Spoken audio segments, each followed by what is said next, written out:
ఏడైనా పంతుల కోసం బడి పోరగాన్లు ఎదురు చూస్తారు. కానీ గాడ మాత్రం సీన్ మొత్తం రివర్సుల్లా. ఈ స్కూలకు ఒక్క పోరడన్న రాకపోతాడా అని ఎదురు చూస్తాందట గక్కడి పంతులమ్మ. 6 దినాలు ఎదురు చూసినా గాని ఒక్కడంటే ఒక్కడు సూత బడికి రాలేదట. గదెక్కడో తెలుసుకుందాం పాన్రి.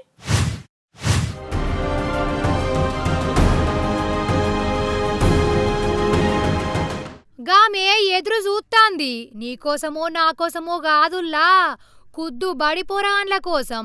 శ్రీకాకుళం జిల్లాల జగన్నాథపురం అనే ఊరుంది కదా, గక్కడొక సర్కార్ బడైతే ఉన్నది. గా ఈ స్కూల్లో చదువుకోనికి ఎవ్వరు చేరతలేరట.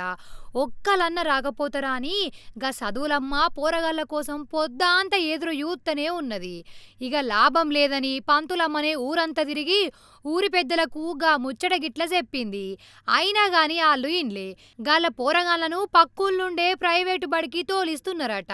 అన్ని సౌలతులున్న బడికి పోరగాండ్లను పంపుతలేరంటుర్రు పంతుళ్ళు. సక్కగా సర్కార్ బడికి పోయి చదవక ఉన్న పైసలు ఊడగొట్టుకునుడేందని అంటుర్రు గిది చూసినోళ్ళు.